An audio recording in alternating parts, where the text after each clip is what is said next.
मेरे देशवासियों, आज हम फिर मिल रहे हैं। भारत एक कठिन घड़ी से गुजर रहा है और इस समय ऐसा लग रहा है जैसे कि एक दुश्मन हमारा, जिसको कि हम देख भी नहीं पा रहे हैं, हम पे वार कर रहा है, घर घर में घुस के हमारे को क्षति पहुंचा रहा है। इस समय इस कठिन घड़ी में एक ही वो ताकत है जो सृष्टि को बनाती है, सृष्टि को चलाती है, वो है ईश्वर। आइए हम लोग सब लोग मिलके ईश्वर से एक प्रार्थना करते हैं कि हम सबका वो ध्यान रखें। ये जो प्रार्थना है ये भगवत गीता के 11वें चैप्टर के श्लोक 36 से 46 तक है और इसको स्वामी चिन्मयानंद जी बोले कि ये एक बहुत ही अति सुंदर प्रार्थना है और ये मैंने ली है Bhagavad Gita as it is, जो कि डिवाइन ग्रेस स्वामी प्रभुपद जी ने लिखी है। आइए आप आंखें बंद करके इस प्रार्थना को सुने और ईश्वर के साथ अपने चित्त को जोड़ें ताकि अधिक से अधिक लाभ हमारे देशवासियों को और इस विश्व को मिल सके। O Master of the senses, the world becomes joyful upon hearing your name, and thus everyone becomes attached to you. Although the perfected beings offer you their respectful homage, the demons are afraid, and they flee here and there. All this is rightly done. You are the Supreme Lord, to be worshipped by every being.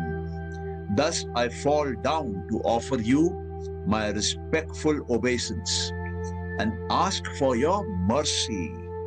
As a father tolerates the impudence of his son, a friend the impertinence of a friend, or a husband the familiarity of his wife, please, please, please tolerate the wrongs I have done to you.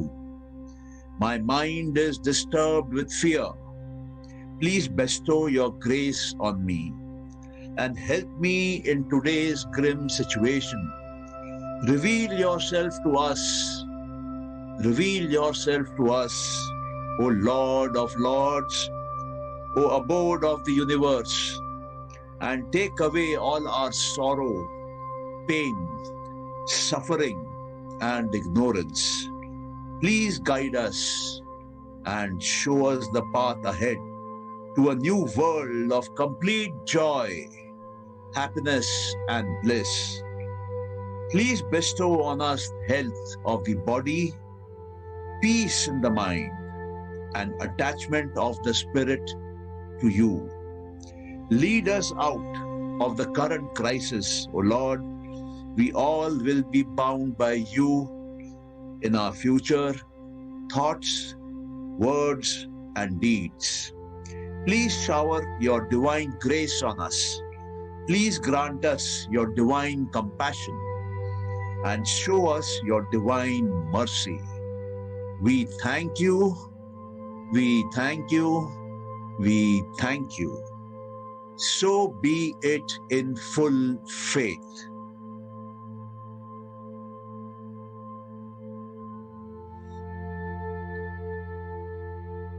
Friends, Hindustan में हमने कई सालों से, बचपन से सुना है योग के बारे में। ये योग जो है ये भारत की संस्कृति का हिस्सा है।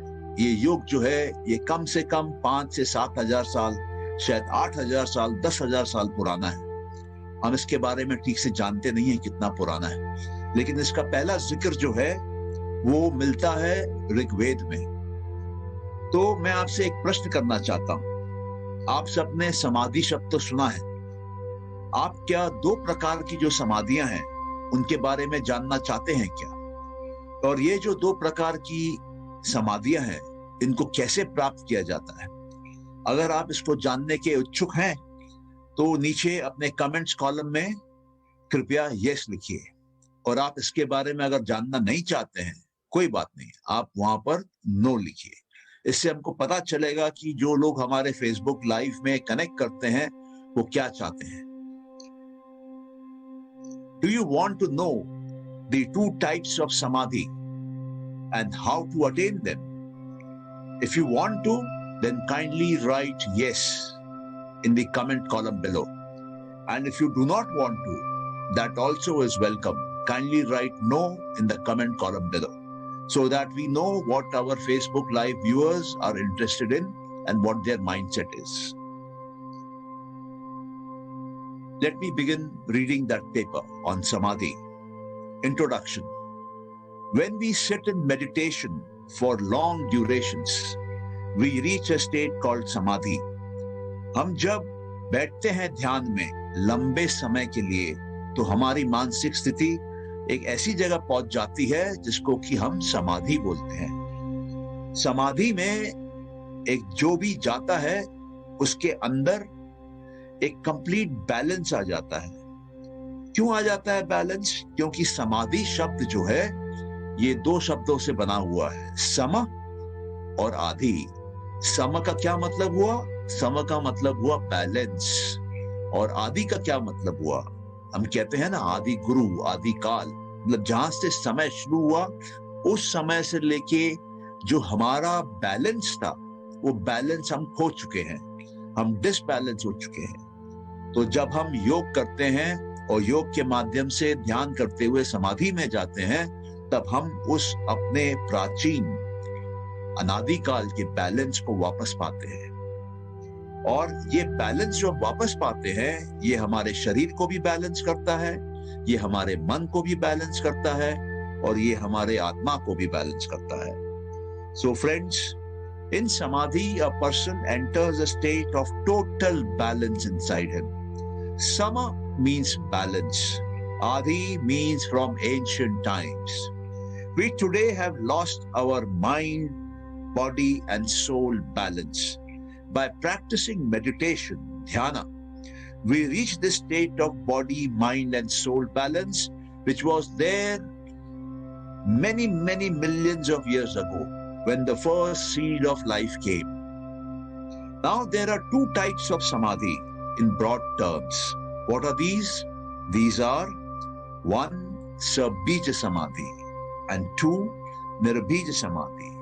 समाधियों को समझने के लिए हम इनको दो ब्रॉड कैटेगरीज में डिवाइड कर सकते हैं। पहली समाधि जो है वो सबीज समाधि है, दूसरी समाधि जो है वो निर्बीज समाधि है। सबीज समाधि मतलब वो समाधि जिसमें बीज है।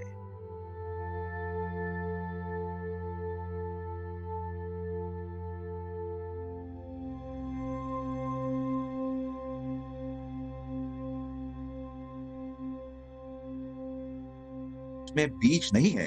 तो सवाल ये हमारे लिए ये समझना कि या जो बीज की बात की जा रही है वो बीज जो है वो हमारा मन है, जहां पर की संस्कार जमा हो रहे हैं। तो जो सबीज समाधि है उसमें मन रहता है, और जब उसमें मन रहता है तो उस मन में संस्कार पैदा होते रहते हैं, और जब मन नहीं रहता है तो उसमें कोई संस्कार पैदा नहीं होता है।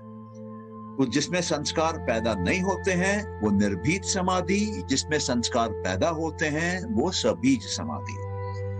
आइए देखते हैं सबीज समाधि के 4 प्रकार होते हैं। आप में से जो भी ध्यान में बैठते होंगे वो इस बात को जल्द से जल्द पकड़ लेंगे।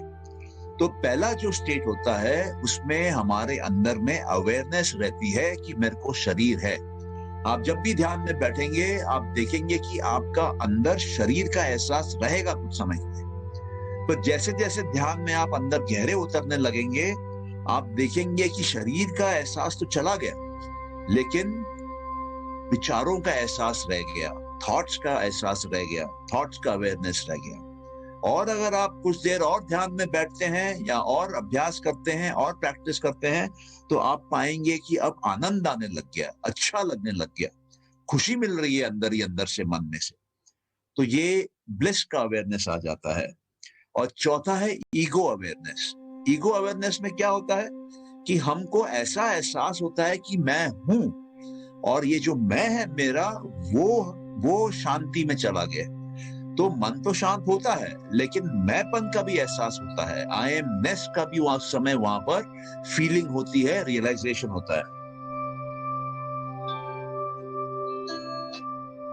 तो निर्भीत समाधि जो है वो समाधि है जिसमें कि हमको अपने माइंड का कोई अवेयरनेस नहीं होता है। और यहाँ पर योगी, बड़ी आश्चर्यजनक बात होती है, ये योगी ये भी भूल जाता है कि वो कौन है, वो कहाँ पर है, क्या समय हो रहा है, और वो ये भी भूल जाता है कि वो जिस वस्तु पे ध्यान लगाए बैठा था उसका नाम क्या है और उसके बारे में ज्ञान क्या है। उसको कंप्लीट जो भी मेमोरी से जुड़ी हुई जितनी भी चीजें हैं उसके माइंड से निकल जाती हैं। उसका मन और जिस वस्तु पे वो ध्यान दे रहा है वो दोनों मिलकर एक हो जाती हैं, कंबाइन हो जाती हैं, और बाकी उसको दुनिया का कोई एहसास नहीं रहता है। So Nirvit Samadhi is a samadhi where we have no awareness of our own mind.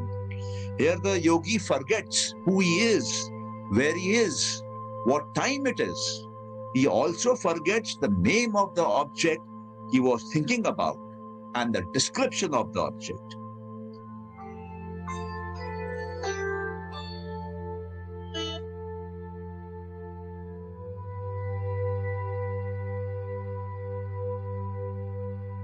आइए अब एक तीसरे प्रकार की समाधि देखते हैं जिसको कि कहा जाता है धर्ममेघ समाधि। धर्ममेघ समाधि क्या है? धर्ममेघ समाधि एक अंतिम समाधि है। ये लास्ट स्टेज में ये समाधि आती है और ठीक निर्वाण के पहले, मोक्ष के पहले, बुद्धित्व के पहले, एनलाइटनमेंट के पहले ये समाधि आती है। और इस समाधि में क्या होता है? इस समाधि में मैं आपको बताता हूं क्या होता है, लेकिन आप में से जो जो जानना चाहते हैं इसके बारे में वो कृपया यस लिखें, और जो नहीं जानना चाहते हैं इसके बारे में वो नो लिखें। जितने भी लोग यस टाइप करेंगे, मतलब मान के चलिए कि उनके जो संस्कार हैं, उनके जो कर्मिक अकाउंट है, वो उनको मोक्ष निर्वाण की तरफ ले जाएगा। और जितने भी लोग नो डाल रहे हैं कमेंट्स कॉलम में, आप ये समझ लीजिए कि आप अभी भी दुनिया का भोग करना चाहते हैं। आप योग के मार्ग पे नहीं है, भोग के मार्ग पे हैं। इसमें कोई सही गलत बोल के नहीं है, वो आपकी इच्छा है, आपका जीवन है, आपका शरीर है, आपका मन है, आपकी आत्मा है। आप जो करना चाहें कर सकते हैं। लेकिन ये धर्म में एक समाधि वही जानना चाहता है जो इस मार्ग में आगे बढ़ना चाहता है। तो इसमें होता क्या है? इसमें वो योगी जो है उसका 100% डिटैचमेंट हो जाता है, 100% वैराग्य में वो आ जाता है।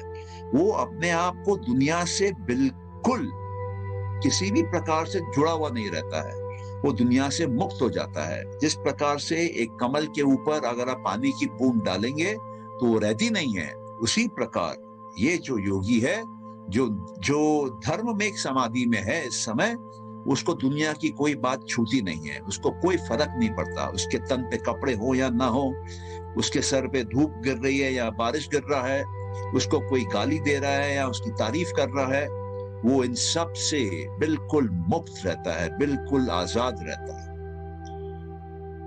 और इसमें धर्म और मेघ दो शब्दों का वर्णन है, दो शब्दों का प्रयोग है। मेघ क्या है? मेघ मतलब बादल, क्लाउड। और धर्म क्या है? धर्म मतलब गुणों से परिपूर्ण रहता है वो, उसके आसपास धार्मिक गुणों का बादल सा छा जाता है। और इसके बाद उसको ठीक मुक्ति के मार्ग में वो चला जाता है। अगर आपको ये आज का जो हमने ये डिस्कशन किया है, जो मैं आपके साथ समाधि के बारे में शेयर किया है, अगर ये आपको पसंद आया है तो कृपया कमेंट्स कॉलम में यस लिखिए।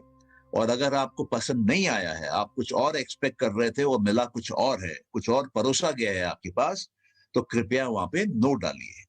इससे क्या है कि हमको फीडबैक मिलता है कि आप लोग क्या चाहते हैं, उसी के अनुसार हम योग सूत्रों का जो इतना शक्तिशाली ज्ञान है आप लोगों के लिए, आपके लेवल के अनुसार, जिसको कि आप ग्रहण कर सकें, डाइजेस्ट कर सकें, अपने जीवन में उतार सकें, उसी लेवल पे फिर हम आपको उसको देने की कोशिश करेंगे। और अगर आपका कोई प्रश्न है, आप कुछ और जानना चाहते हैं इसके बारे में, तो आप बिल्कुल आराम से कमेंट्स कॉलम में लिख सकते हैं। कोशिश करके हम आपको 24 घंटे के अंदर आपके प्रश्नों का जवाब देंगे। और ये भी हो सकता है कि अगर प्रश्न कम है तो घंटे 2 घंटे के अंदर हम आपको आपके प्रश्नों का जवाब देंगे। हम ये चाहते हैं कि जो योग, जो हमारे देश की धरोहर है, हजारों हजारों साल पुरानी धरोहर है, भारत स्पिरिचुअल लैंड है, उसमें योग का बहुत बड़ा योगदान है। कृष्ण जो है वो योगेश्वर है, शिव जी जो है वो परम योगी हैं। तो योग बहुत बड़ी तरीके से हमारे जीवनों में हम सबके साथ जुड़ी हुई है। और योग क्या है? योग वो सिद्धि है, वो ताकत है जो हमको दुख से अलग करके आनंद के साथ परमानेंटली जोड़ देती है। योग वो है जो हमारे अंदर के बंदर को हनुमान बना देता है। योग वो है जो हमारे अंदर के मानव को देवता बना देता है। योग वो है जो हमारे अंदर के इंडिविजुअल को यूनिवर्सल बना देता है। तो उस लेवल के पावर्स लेने के लिए योग की पद्धतियां पतंजलि के योग सूत्रों में बहुत डिटेल में दी गई। अच्छा, अभी हम लोग आते हैं ओम के मेडिटेशन पे।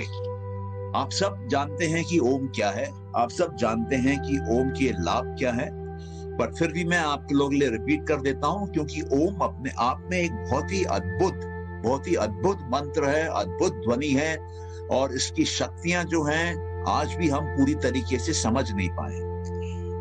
ओम को जब हम जाप करते हैं तो हम अपने अंदर ईश्वर को बार बार याद करते हैं। ये ओम जो है ये ईश्वर को रिप्रेजेंट करता है, और ये जो ईश्वर है वो प्रकृति में नहीं है, प्रकृति के बाहर है। तो जब हम ओम को बार बार जपते हैं तो प्रकृति के बाहर जो ईश्वर है वो हमको खींच के अपनी तरफ ले जाते हैं। ये प्रकृति क्या है? एक किस्म की दलदल है जिसमें कि हम कई बार फंस जाते हैं, और ये प्रकृति कई बार हमारे लिए काम भी करती है। ऐसा नहीं है कि प्रकृति हमारी मदद नहीं करती है, लेकिन फिर भी प्रकृति अगर हमको सुख देगी तो कभी न कभी दुख देगी। प्रकृति कभी न कभी हमको अच्छा नाम देगी तो कभी न कभी बुरा नाम भी साथ में देगी। प्रकृति हमेशा द्वैत में आती है, विपरीतों में आती है, और हमारे जीवन को मीठा और खट्टा बनाती रहती है। तो ये ओम क्या करता है? ओम का जाप करने से हम अपने अंदर के ईश्वर को, जो प्रकृति के बाहर चला गया है, उसको याद करते हैं, और वो हमको खींच के बाहर निकाल देते हैं, इस दलदल से बाहर निकाल देते हैं। बाकी जितनी भी साधनाएं हैं सब प्रकृति के अंदर की साधना है, प्रकृति के माध्यम से की हुई साधना है। लेकिन ओम एक इकलौती ऐसी साधना है जिसमें कि हम सीधा डायरेक्ट ईश्वर तक पहुंचते हैं, और वो हमको खींच के बाहर निकाल देते हैं। उससे हमारा जो शरीर है वो स्वस्थ हो जाता है, हमारा मन जो है वो शांत हो जाता है, और हमारी आत्मा जो है वो परमात्मा से मिलने लगती है। तो आइए अभी कुछ मिनटों के लिए आप और हम मिलके ओम की चांटिंग करें। आप अपने आप को कंफर्टेबली किसी जगह बैठ जाइए, बिठा दीजिए। आसन जो होता है वो बैठकर होता है, वो खड़े होकर नहीं होता है, वो टांग उठाकर नहीं होता है, वो लेट कर नहीं होता है। पतंजलि के सूत्रों के हिसाब से, योग सूत्रों के हिसाब से आसन बैठकर होता है। तो कंफर्टेबली बैठ जाइए और मेरे साथ ओम का चांट करिए। अगर आपके पास में मोबाइल है या कोई और डिवाइस है तो उसमें आप ओम का चांट लगा सकते हैं, और ओम का चांट इन समयों में आपके घरों में चलाए रखिए। आपके घर के अंदर में अच्छे वाइब्रेशन रहेंगे, और ये जो बाहर हम सब ये दिक्कत जो महसूस कर रहे हैं कोरोना से, वो ये आशा किया जा सकता है कि आपके घर में जल्दी प्रवेश नहीं करेगा। आइए हम ओम का चांट करते हैं।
हरिओम।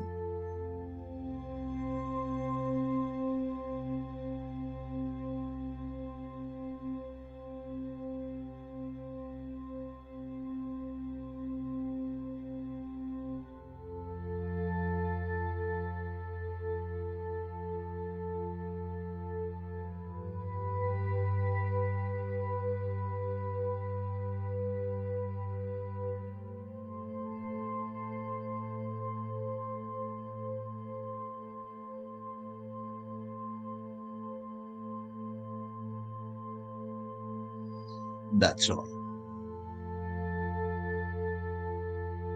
बहुत बहुत धन्यवाद आप लोग यहाँ आए, और ये जो ओम की मेडिटेशन हम लोग किए हैं, ये भारत के उन सभी लोगों के लिए है जो इस समय कोविड का सामना कर रहे हैं।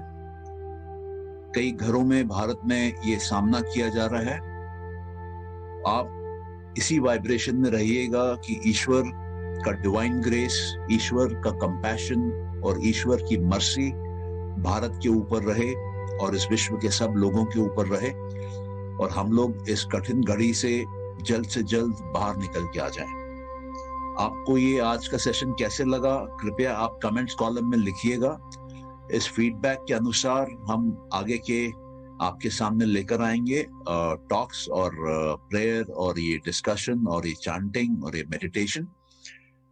अभी हमारा प्लान ये है कि हम धीरे धीरे करके सूत्रों के जो मेन पॉइंट्स हैं उसको आपको कवर कराएं, ताकि आप लोगों को एक ओवरऑल आइडिया मिल जाए कि ये योग सूत्र क्या है। मैं आप लोगों से ये भी रिक्वेस्ट करूंगा कि योग का प्रचार करिए। ये हमारी बहुत प्राचीन विद्या है और इससे हम सारे दुखों से मुक्ति पा सकते हैं, और हम अगर आप प्रॉपर तरीके से करते हैं तो आप सिद्धियां भी प्राप्त कर सकते हैं और मानवता की मानव कल्याण के लिए बड़े से बड़ा काम देश के लेवल पे और विश्व के लेवल पे कर सकते हैं। और दूसरा, ओम के ध्यान का प्रचार करिए। आप देखेंगे कि बहुत ही सरल तरीके से भारत निकल के आ जाएगा इन घड़ियों में से, और भारत वापस एक सुनहरे काल की तरफ बढ़ने लगेगा। बहुत बहुत धन्यवाद आप सभी का कि आप लोग आज आए, और इसको जहां तक हो सके आप लोग शेयर करिए अपने दोस्तों के साथ, अपने रिश्तेदारों के साथ, अपने अलग अलग व्हाट्सएप ग्रुप में, ताकि हम योग सूत्रों पे एक मूवमेंट स्टार्ट कर सकें, और ओम के उच्चारण पे जो हो रहा है, ओम का मंत्र का जाप हो रहा है, उसको भी हम फैलाएं पूरे भारत में और पूरे विश्व भर में। बहुत बहुत धन्यवाद। ईश्वर आप पे ढेर सारी कृपा करे। God bless you. Thank you so much. Take care.